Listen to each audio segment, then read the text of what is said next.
take your hand along the sand. But I may as well try and catch the wind. Hey there, friends. What's going on? This is David Potts with Song Notes, and today we're looking at Catch the Wind, the 1965 folk classic from Donovan. So Mike and Bill, thanks for your support on my songnotes.net website. This one's going out to you. I appreciate your support. We're going to get into this one right away. Capo 3rd fret and standard tuning. Donovan sounds like he's tuned a little bit flat, so if you put his version on, it might sound a little bit off, but you mostly can play along with him. Just want to bring that up really quick. Look at the chords really quick we're going to need in this song, right? Most of the song, just this version of C, this version of F. It's an F add 9 technically, but if I ever say F, you can just sort of use this one. It'll be fine. And then a regular G chord. But the important thing to implore upon you here is that you realize how similar the finger positions are for all these.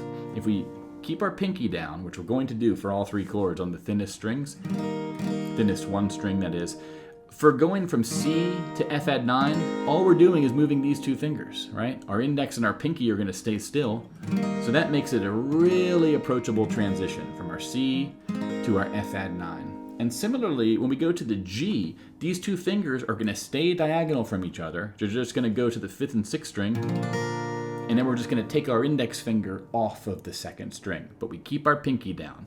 So again, that C, that F add 9, that G, all super similar. Okay, so that's what we're going to use for most of this song as we get into it. And if you want to learn a bit more about those 3 chords, get some practice with some walk-ups and walk-downs, alternating bass note, hammer-ons, little fun riffs and stuff you can do, I have a separate video looking at those 3 chords. It has a printout as well. It's available over on my website, songnotes.net. It's a great way to practice these because you're going to use these chords in all kinds of songs. Tom Petty, Learning to Fly, for example, makes pretty much full use of these chords, as well as the A minor.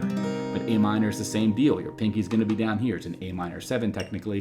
My point is, when you learn guitar, a lot of these chords are used in lots of other songs, and I have lots of lessons, video lessons, these PDF printout guides to help you out. So check that out. The link's in the description of this video. But let's move on with Catch the Wind here, all right? So I showed you those 3 chords. Let's look at this intro really quick, because this is the funnest part of the song, really. And it's a bit tricky in certain cases, but I'll walk you through it all, okay? So first up, from left to right here, you notice how we're going to be on each measure for 3 counts, right? Oh, 1, 2, 3, 1, 2, 3, 1, 2, 3, 1, 2, 3. That's the sort of vibe you want to get used to with this entire song, right? It has a waltz feel. As opposed to 4 counts per measure, we have 3 counts per measure, and usually it's the 1 count that's going to get the accent, okay? The sort of strong beat. Now, you'll see in this tab I have here that I have these sort of highlighted notes, these golden yellow highlights. That represents the bass note that we're going to be emphasizing. It's usually going to be on the 1 count, but there are a few cases where we're going to play it on the 3 count as well. And if we just look at the first 2 measures, right, the first 2 measures of the C here, this is a great starting point for us. And if you basically did a pluck of the bass note of the C chord, right, only the 5th string, and then you were to do down, down, on the 2 and the 3 count. If we just did the first measure over and over again, it would be 1, 2, 3, 1, 2, 3, 1, 2, 3, 1, 2, 3.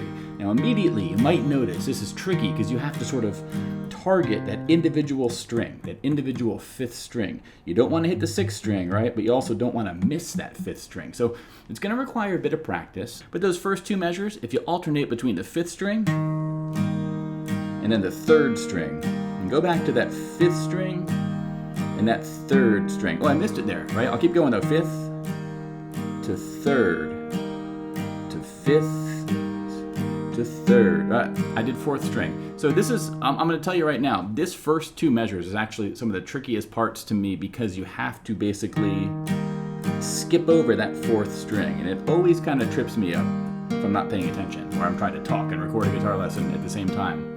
But spend some time with it, right?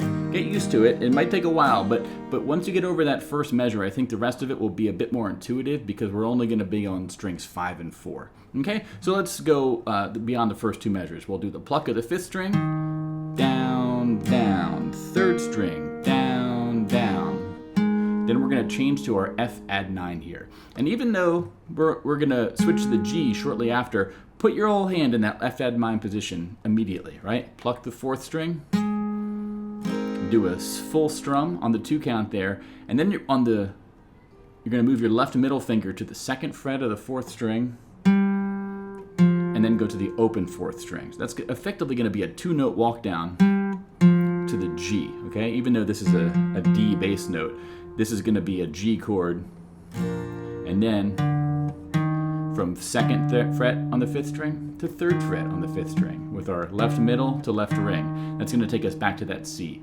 So if we just do those first 4 or 5 measures really slowly, it's going to sound like this.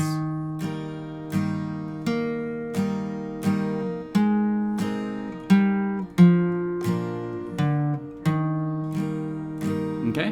When I get to that G, you'll notice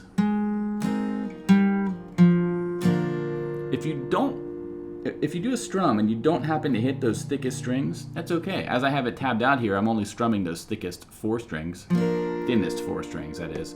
That's going to be okay, right? You don't need to strum a full G. You can, but you don't have to. And then we're going to go from 5th string on the 2nd fret to 3rd fret, back to our C, back to our F, and then sort of repeat that same thing where we go from the 2nd fret on the 4th string to the 3rd fret on the 5th string, and that's our C. And then the final measure, the hammer on from open 4th string to 2nd fret 4th string. Okay, so if we were to do the whole intro slowly, it would sound like this. And don't expect yourself, if you're picking this up for the first time, to be able to play along with me right now. Okay, this is going to take you a while. I still remember learning this song. It took me a while to get the hang of it with these bass notes, but I want to show you what it sounds like when it's nice and slow. This is all down strums, okay? So.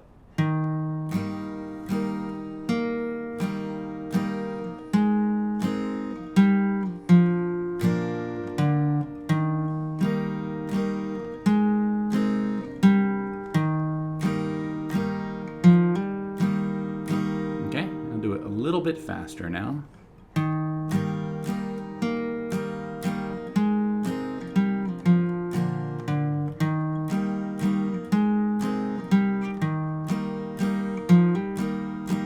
So that's going to be the intro for you. Now, I will say one additional tip if you want to sort of add a bit of spice and just, fullness to it, is you can sneak in some up strums. And those are always going to happen on the and count, just after the 3, but before the 1. So if you did that, it would sound like this.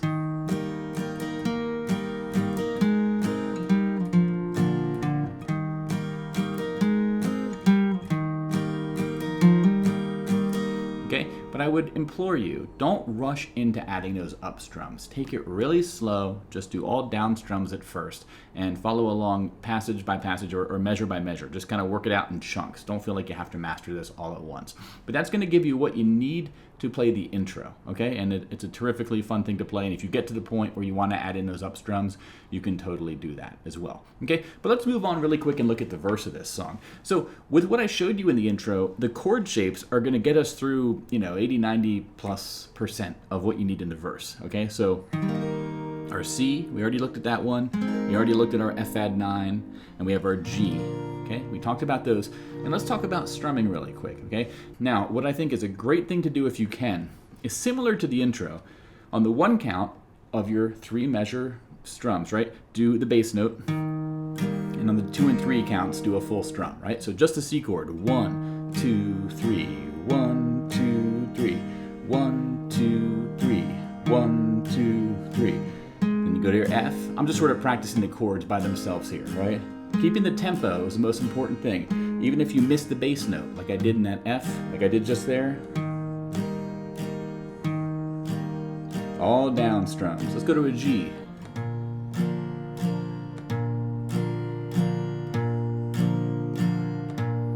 Okay, and you could pick the speed up if you wanted to.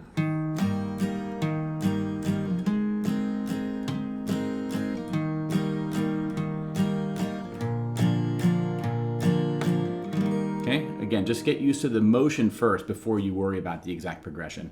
And then finally, there's going to be this full strum. This is a bit more complicated, but this is going to be a bass down, down, up, bass down, down, up, bass down, down, up, bass down, down, up. Basically, all I'm doing is adding that up strum on the and count just after the 3. Okay, so if I was to do the verse again, in the chilly hours and minutes of uncertainty, I want to be in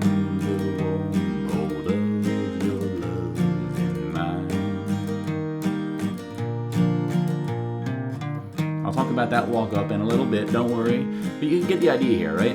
Bass down, down, a bass down, down, a bass down, down, a bass down, down, a bass down, down, a bass down, down, a bass down, down, a bass down, down, a bass down, down, a bass down, down, a bass down, down. Okay, now as you see in my song sheet on page 1, I have it on the screen here as well, I have the chords written over the lyrics. What this is really optimizing for is showing you when to change chords, okay? Meaning if you see the C, in the chilly hours and minutes, whenever you see a chord, you change to that chord. But what this doesn't necessarily show you is how many measures to be on each chord. The reason I didn't do this on page 1 is it would get really busy, okay? If you want, you can get this printed out and then you can write it in yourself. But if you look at page 3 of my song sheet, I do have the chord progression written out, right? Here's what it looks like for the verse, for example. This doesn't show you the full lyrics, but it shows you every single measure of each chord, okay? So the progressions look like this. I will say that verse part 1 and verse part 2, the first line of each of those is the exact same. It's that second line which is going to be different, specifically these last 4 measures. Notice how these are the different parts, right? But let me play through this for you one time. I'll keep this progression on the screen. I'll do a sort of the intermediate strum, and you can get an idea. If you're interested in knowing exactly how long to stay on each chord, you're going to want to study this, okay? And it would sound like this. Okay, so in the chilly hours and minutes of uncertainty, I want to be young, the warm hold of your love in mine. G for 2 measures, to feel you, to F, F again, to C and C and F and F.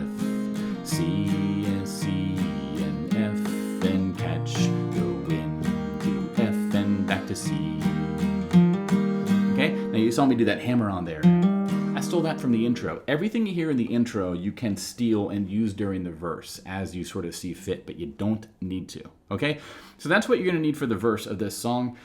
Whether you want to use page 1 with the lyrics as your guide with the chords written above it, or you want to use the progression thing on page 3 as your guide, I have you covered in my song sheet here, okay? We're all different types of learners, and even as we go through, it could take a few days or a few weeks to learn a song. Sometimes you'll find that, the first few days maybe looking at page 3 helped with the chord progressions, but then you get more comfortable with that, and you want to map it to the lyrics and practice your singing. That's where page 1 comes in, okay? So I try to give you a little bit of everything to sort of meet you wherever you are. Now, let's look at a few of the riffs and fills we have here, because it's a great way to add a little bit of flourish. There's 2 walk-ups. One is a walk-up from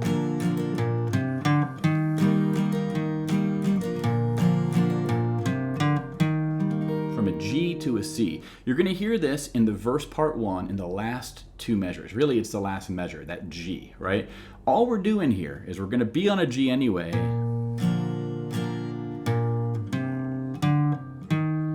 And then when we get to that C, we start the verse part 2. All that walk-up is 6th string, 3rd fret, open 5th string, 5th string, 2nd fret, and then 5th string, 3rd fret, and that's our C. Okay, so in context, I'll go back to his G.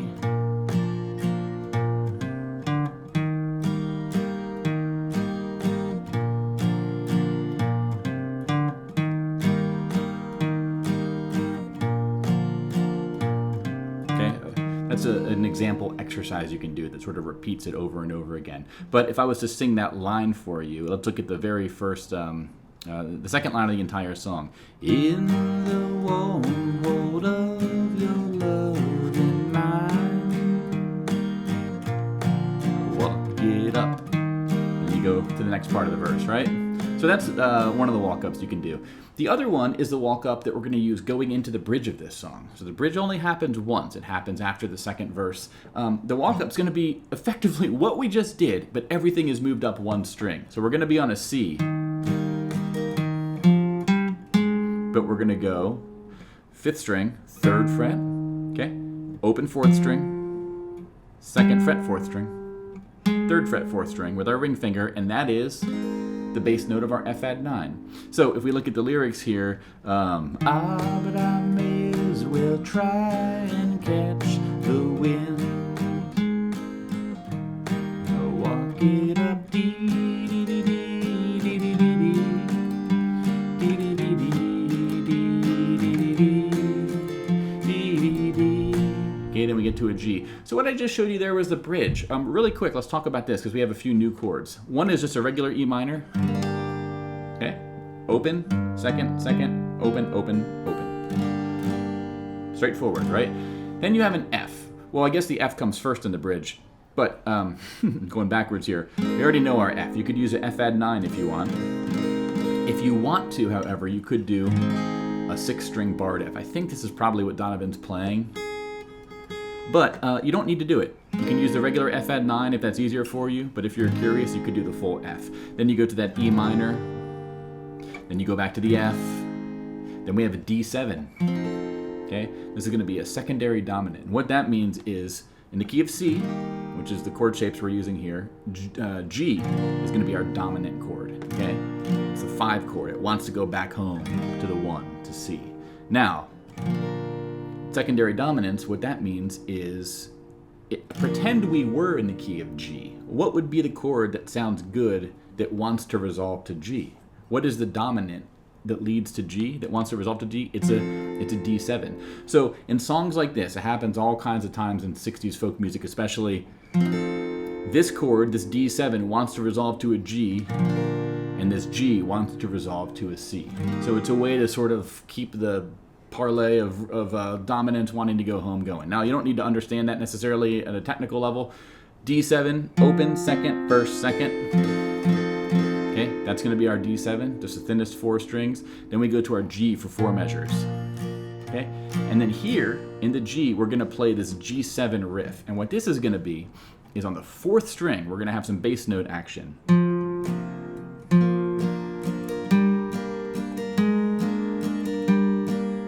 Okay, 4th string, strum, strum. 2nd fret, 4th string. 3rd fret, 4th string. 2nd fret, 4th string. Okay, for context, this note is the F, right? This note is F, and if you were to play a G7, I guess the purest G7 you can play, right? How is this different than a G? Well, a G is all G's and B's and D's, but when we add this 7th tone, this F, there's 2 F's in this chord, right there and right here.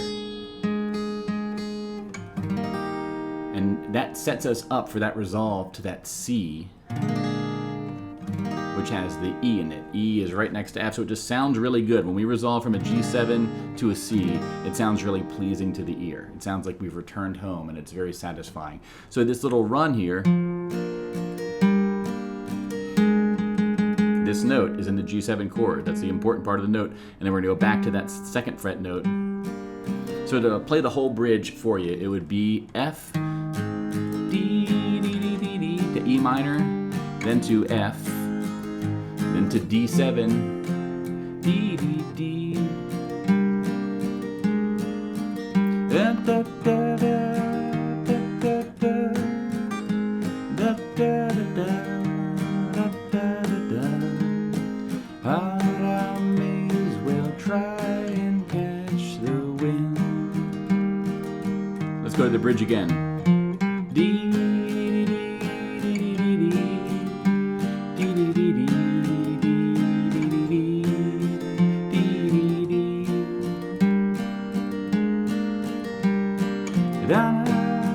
okay, you'll notice there I kind of went off with doing the different fingering than I normally would for that run. Normally I would recommend using your left middle and your left ring, but you know, if you happen to get caught in a pinch, I use my left index and left middle, that worked too.